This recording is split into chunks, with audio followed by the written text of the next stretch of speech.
It's either mag-apply yung mga empleyado ninyo o yung management. Nag-apply ba? Wala na po yung plant manager kasi sir.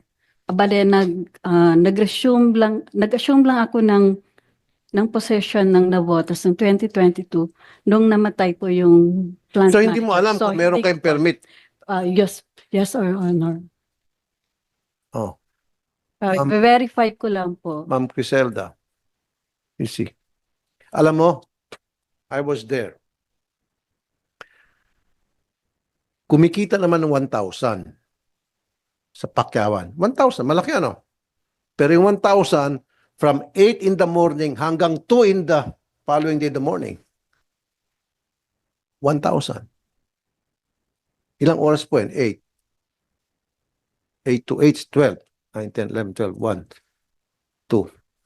12 plus 6, 18 hours para kumita ng 1,000. Otherwise, 12 to 13 hours para kumita ng 600. Kung magkano yung minimum doon sa lugar niya. You see? So, stop the Pakyawan until makapag-produce kayo ng permit. So, I want you to, Executive Director Criselda, ma'am, mag-inspect kayo. For the meantime, stop niyo po. Yes, sir. Tuloy pa rin siyempre yung trabaho. Kaya lang gusto ko, dapat arawan. Okay, sir. Good. Paano naman po yung yung doon sa mga regular na dinudugasan sila everyday ng 20 minutes para daw sinasabing para maglinis.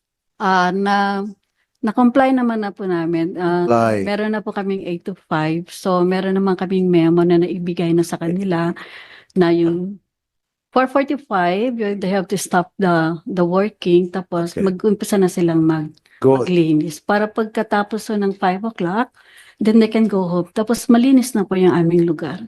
Vacation leave nila. Meron na dapat kasi wala daw. We will be discussing with the management. Tapos, Dole. on process naman po yung aming compliance with kung ano man po yung aming lapses on DOLE, sir. Very good. This is what I want you to do, Dole. Iko-compute nyo kasi meron doon 3 years, 4 years, 5 years na wala silang vacation leave. Di ba yung vacation leave, pag hindi mo nagamit yun, convertible to cash yun. So, compute nyo kung ilan sa kanila ang hindi nabigyan ng vacation leave, kung ilan taon, yun yung makukuha ng mga empleyado. That's what I want to happen. Pati yung sa mga regular to pati doon sa mga overtime.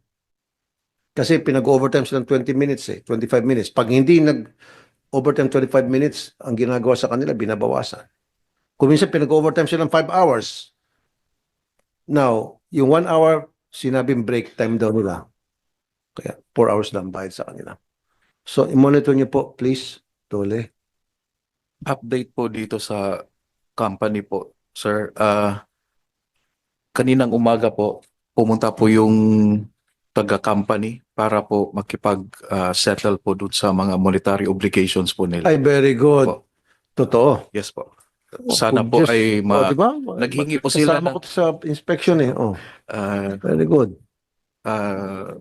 As we go along po, mag-aano na po sila. Naghingi din po sila ng tulong sa DOLE na tingin or oversee doon sa pagbabayad nila doon sa kanilang mga empleyado po. Yan po Okay. yung nangyari kanina umaga. Now, kikiam, paborito ko pa man din yan, saka fishball. Parang hindi muna ako kakain ng mga matagal-tagal. Ang dumi, ang dugyot, ang daming ipis, daming langaw, kinakalawang yung mga makina. Yung paghugasan ng kamay, yun yung pinagsasabaw sa kikiam. God damn. Nakita ko hugas siya ng kamay. Tapos mamaya bubuhusan niya yung tubig. Doon na yung gugulo ng kikiam. Sabi ko sa misis ko, huwag muna tayo kumain ng kikiam na matagal-tagal. Saan nyo ba binibenta kikiam nyo para malaman ko kung saan ako hindi bibili? Pero in fairness, yung mga yung octopus, malinis. Maganda, nakita ko yung maganda pagkabalot. Pero yung sa kikiam, ma'am, Yes, Linisin sir. po. Ano po, gagawan po namin. Mag-strict, Teka. strict ano na lang po kami ng monitoring. Actually, we have pest control monitoring naman po. Tapos, every after work, talaga ho naman, Hindi ma'am, at saka ano butas-butas. So, butas yung ipis ko minsan nalalaglag, punta dun sa kikiam. Eh ngayon, nabalot na sa kikiam, di naging sabaw ng kikiam yung dumi ng ipis. yes, sir. We would implement the GMP for necessary for the production of our products. Okay, Dole, kasama yung occupational hazard, kasama yung pag-inspect na to ensure na malinis yung workplace. Mainit din. Ma'am, lagyan nyo ng mga ventilation.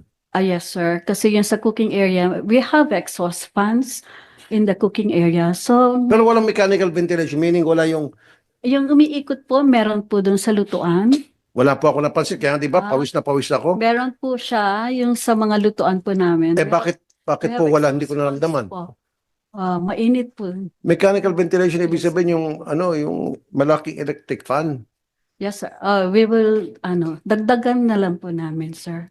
Damihan nyo po kasi Dadamihan po namin. sobrang init. Yes, sir. Ayan, Tapos unaraw. po naman yung mga O, tao yan. naman doon, yung sa mga Siyempre, cooking. nadurog yung langaw yan na napalaman din sa kikiam. Hindi naman po.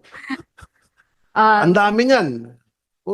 Siguro mga 50. Oh. Hindi naman. Hindi naman. Hindi nga, nakita ng mga tao ko, hindi nga paglabas. Di ba, ayaw nyo pang buksan? Remember? No, tinanong ko naman po, kasi bakit ano ho ba yung I was not there kasi during the inspection niyo po. Tinanong ko po, bakit nakasarado? Kasi sabi ko, bakit kasi kay, tinanong ko doon kay Blue, bakit dan kayo dumaan sa end? Dapat doon sa may entrance kayo dumaan Ma'am, ng production ma'am, para at least, sige. Ang gusto ko ulit, ayaw ko magsara kayo kasi marami mawawalan trabaho. opo. I-correct nyo po. Yes, sir, we will correct it. Actually, Bayaran nyo po yung mga empleyado and then Dole, baka pwede sila mumultahan yung mayari. Total, hindi mo naman pera yung mumulta. Ano mo, boss mo, Taiwanese. it's a naturalized Filipino, sir. Okay. Uh, Sinisin nyo po ma'am kasi yes, sir, we will. ang kumakain ng kikiam, karamihan dyan mga bata din eh.